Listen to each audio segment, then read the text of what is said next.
Welcome to the Comix Corner Podcast with B-Lar and Danny P. Hey, everybody.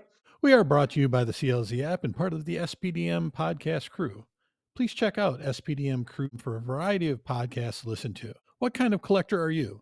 Danny and I discuss the variety of collectors that come through the store.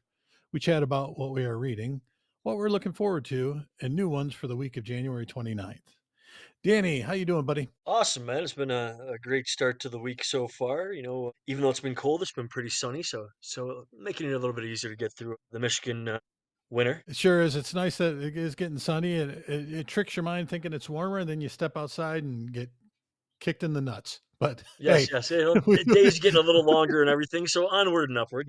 you bet. Yeah, I did. I got outside over the weekend and went outside for a couple mile walk. So bundled up nicely, but still got out there. Anyway, so I was thinking about some things, and little things that we don't really talk about. We talk about the books, we talk about artists, talk about storylines. Let's talk about the thing that keeps the stores going, that keeps the comics being printed. It's the readers and the collectors. And I consider myself a collector, and not that I collect everything that comes out, but I have a broad horizon now, especially since we've been doing this. I've been trying to read more books and getting into a lot more independence and reading Marvel again, and just kind of want to see, Danny. I know you're not a collector. You don't consider yourself a collector, but you see the collectors that come in. So just want to use your expertise as a store owner and just talk about a few things. So what would you consider the variety from? It's so vast. When you said this earlier, it's a great question because you have guys that,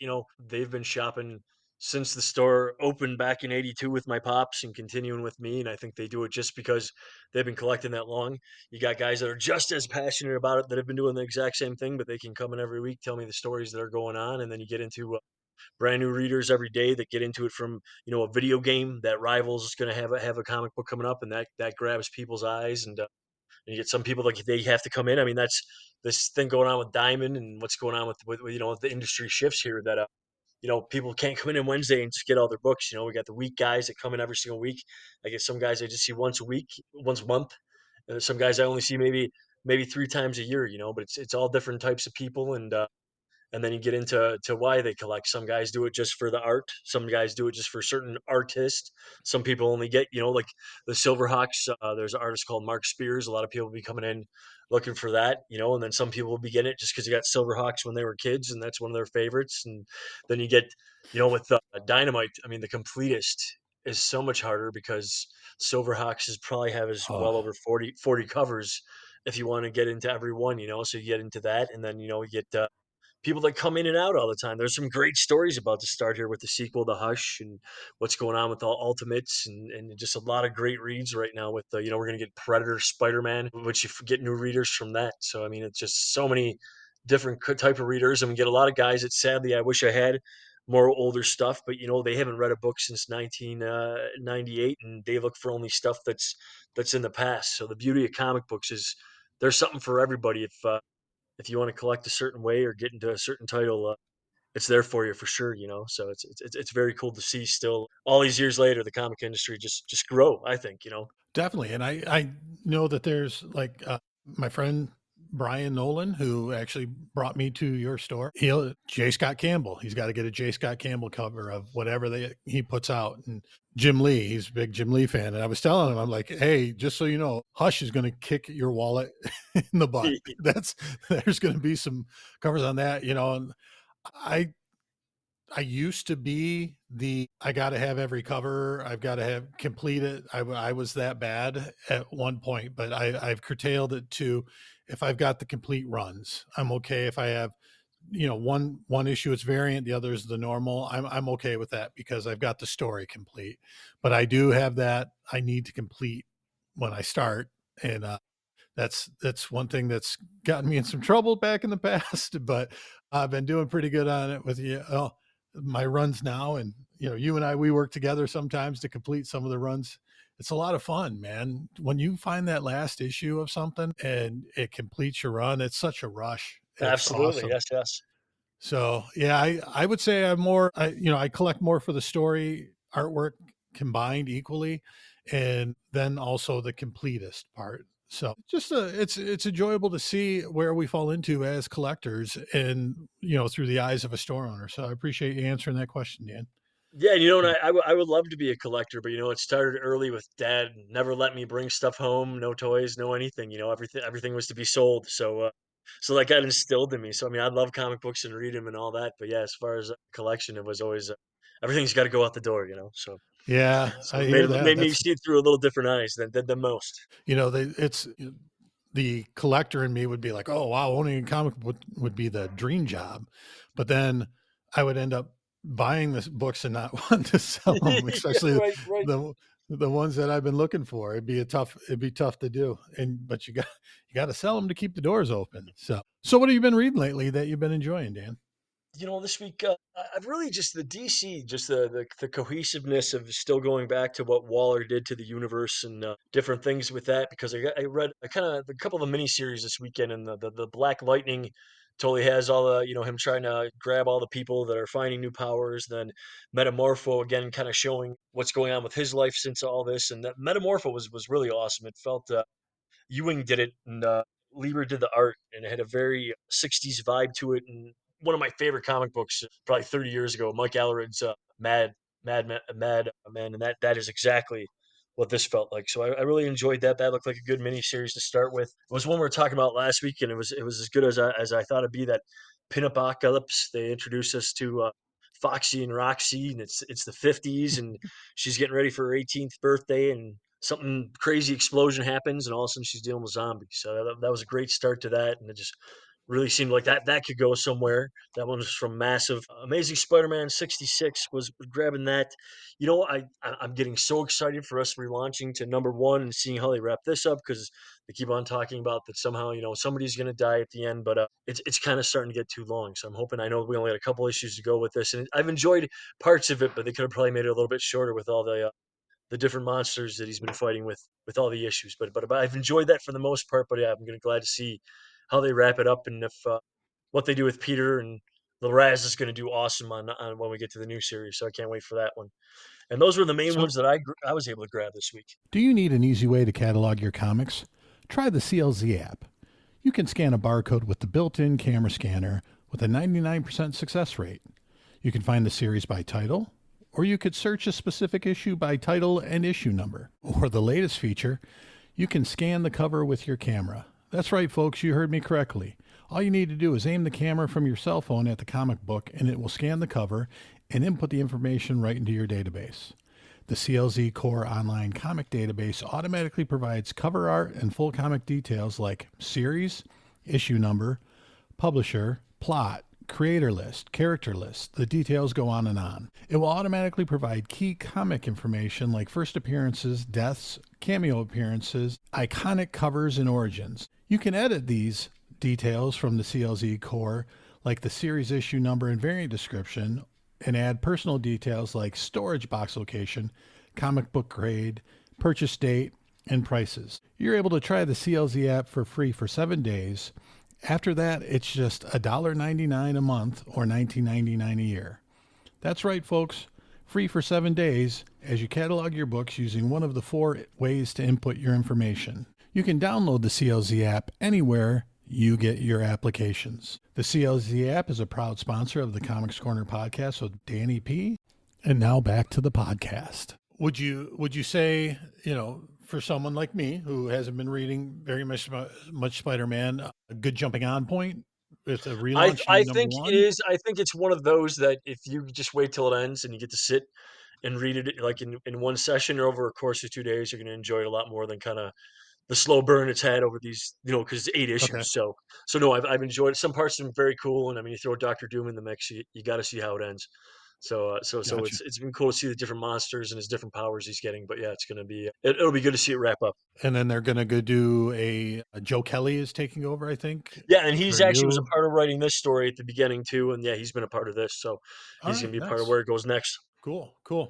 But that's been the main stuff for me that I checked out this week. What'd you get to check out? Yeah, I've been bouncing around a little bit. Some of the books I think didn't come out this week, but I picked some up this week a little bit behind. Superman 22, I know that was a this week book. It's the survivors of Doomsday from other worlds. They've banded together and are demanding that Superman turns over Doomsday, he's used that. They've got him locked up in that super works tower that Lex Luthor created and turned over to Superman when he went to prison. And then Superman, he obviously doesn't want to turn him over because he feels they're going to try and kill Doomsday. And whenever you kill him, he just comes back stronger. So they're going actually back to the Doomsday Superman miniseries that came out, I think, in the late 90s, Hunter Prey. Really? Like that And four-parter? Yeah, absolutely. yeah, Yeah, they're yeah. yep, Okay. the people that was on one of the planets that Doomsday killed, they combined and they become this new person. Radiant is what the Nice. That's a deep guy's cut. name is. Yeah, and he shows up and kind of shoots where they have Doomsday, and now they've got this nice splash panel by Mora of Doomsday and Superman fighting them, and it's just, so now it's your first team up of Doomsday Superman. So it's pretty cool. Dr. Doom and Rocket Raccoon, I had to check it out. We talked about it. It's, I mean, if the rest of these books or anything is near as this one, then I'm in for all six. Not only it's a time, space, entropy, thought-provoking storyline, but it's funny. I mean, Rocket Raccoon and Dr. Doom sitting having dinner, trying. I mean, it was like an Abbott and Costello routine for a little bit, but I really Yes, it was. felt Yes, it was. I felt it captured what Rocket Raccoon and Dr. Doom would be doing. It's just the characteristics of them. So great job. And also, I Action mean, look at Com, this lineup too. Captain America and Volstagg, Nick Fury versus Fing Fang Foom, Hulk and Doctor Strange. That one makes sense. Ghost yeah. Rider versus Galactus, and Spider-Man versus the Marvel Universe. So Straczynski's definitely going to have interesting run here. I think this was a great one to start off with. So yeah, very cool. Yes, definitely, definitely. Action Comics 1082, major disaster, slides back, turns back to crime, and Scott Clark questioned his own beliefs. Clark Kent, as a reporter, goes out there and he starts questioning people who've been working with major disaster to clean up, and they basically hear from them saying that this guy put everything he could into it, but the weight was just too heavy.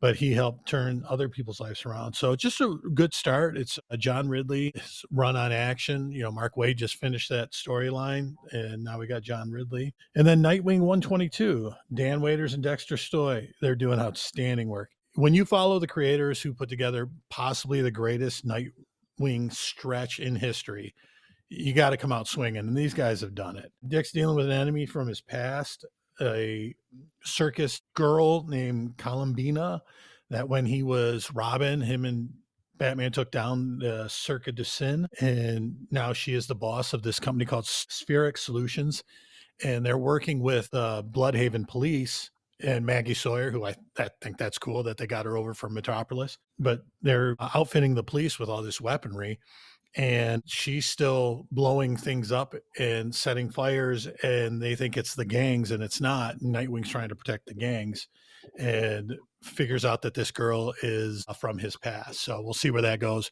But Dexter Soy's artwork was great in the Batman Outsiders, and it continues to be good. So loving every part of it so far. I hope it continues. So, buddy, what are you looking forward to for this week? We got a couple coming at us. Ripper Land #1 from Dark Horse. The new story of Jack the Ripper looked pretty interesting. Usually Dark Horse does books like that. They work pretty well. DC Power, Rise of the Power Company, just more characters, how they were affected by Waller's try to take over the universe there. So that one looked pretty interesting. You kind of got me excited about a couple of them with that Silverhawks Power Lords. I know those are on your list, but I'm gonna check that stuff out. I don't.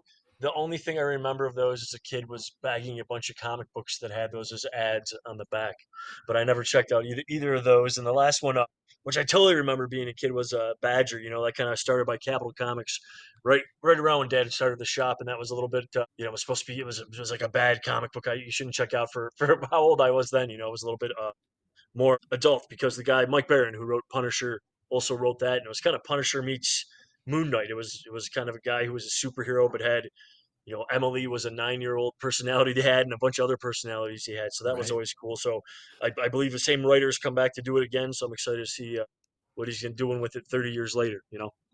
Definitely. I'm all in on forgive the DC part, but yeah, Badger was Mike Barham. He did Nexus. He just rebooted that, or not rebooted, but released a couple Nexus issues. So, and Badger was one of my favorite characters reading when he was young. Well, when he was younger and I was younger. So looking Yes, yes, forward to yes. seeing that. Yeah. And, the Dan, I may have Silverhawks on DVD. If you want to check out some of the cartoons, I'll be happy to drop them off at the store for you. But yeah, Power Lords #1, like I said, they keep releasing the action figures from when the 80s and 90s, and they're turning them in these good stories. Hopefully they continue. Sectars has been good, and Power Lords is, another one that was a figure toy line. And we've got the smuggler Adam Power. He gets the power jewel and becomes one of the Power Lords. So we'll see where they go with that. Silverhawks. I mean, I just can't wait. Ed Brisson, he just did that Thundercats Apex story line. That was really good. And he's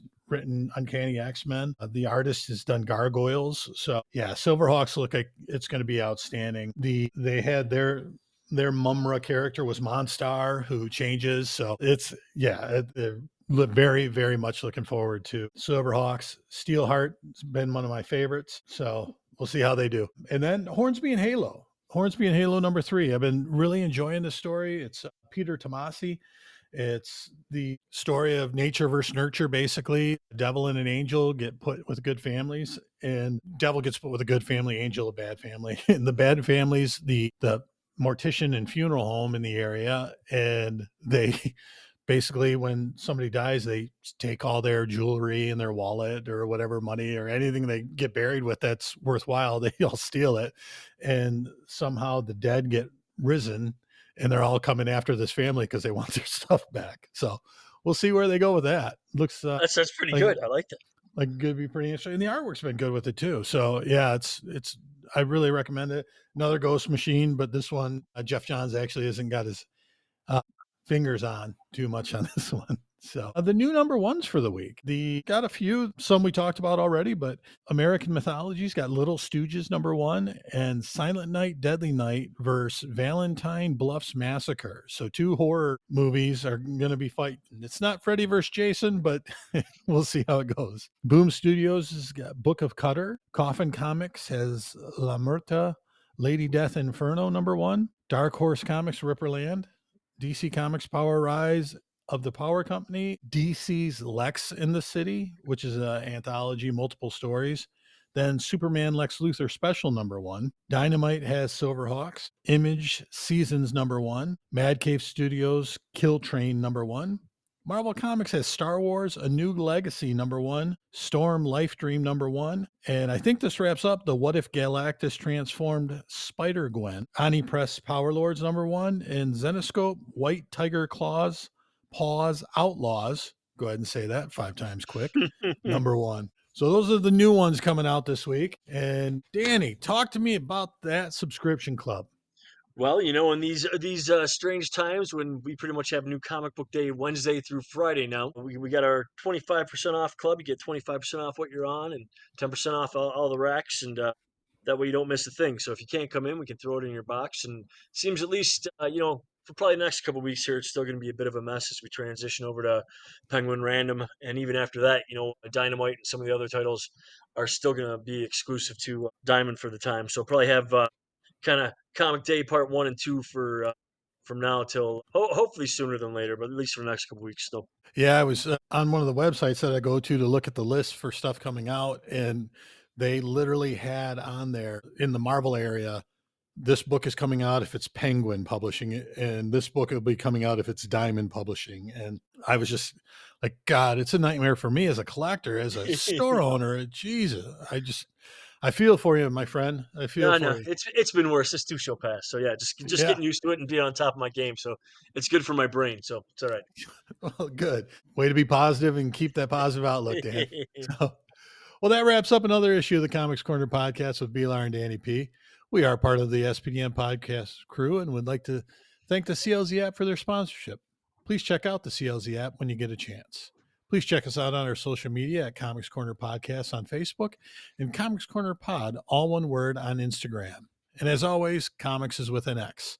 Thanks for listening and have a great week. Read well, everybody.